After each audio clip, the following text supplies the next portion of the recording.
भाज्य संख्या, composite number, वैसी संख्या जिसको 1 और स्वयं के अलावा भी क्या हो, इसके अलावा भी क्या गुणनखंड हो।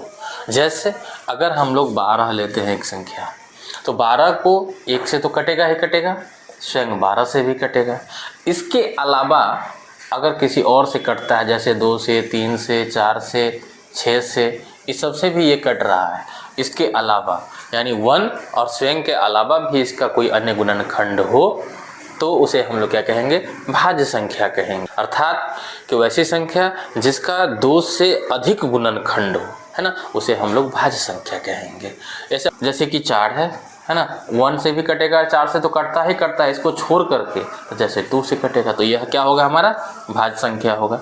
जैसे 3 लेंगे तो 3 क्या होगा, 1 और 3 से तो कटेगा ही कटेगा, लेकिन इसके अलावा क्या 3 किसी और से कटता है, तो नहीं कटता है, तो इसका मतलब यह क्या होगा, भाज्य संख्या नहीं होगा। जैसे 9 लेंगे तो 9 1 से तो कटेगा ही कटेगा, 9 से कटेगा ही कटेगा, और उसके अलावा ये 3 से भी कटेगा, अर्थात ये हमारा भाज्य संख्या होगा। जैसे हम लेंगे 13, तो 13 1 से तो कटना ही कटना है, 13 से कटेगा ही कटेगा, लेकिन क्या यह किसी अन्य और संख्याओं से कटती है, तो नहीं कटती है, इसका मतलब यह हमारा भाज्य संख्या नहीं होगा। तो आशा ही नहीं पूर्ण उम्मीद है कि भाज्य संख्या आप लोग समझ गए होंगे। अगले क्लास में हम बताएंगे अभाज्य संख्या के बारे में, है ना, प्राइम नंबर के बारे में। वैसी संख्या जो 1 और स्वयं से कटे उसे अभाज्य संख्या कहते हैं। आगे उसी में हम लोग अभाज्य संख्या में ही चर्चा कर देंगे ट्विन प्राइम नंबर का, यानी कि जुड़वा अभाज्य संख्या का।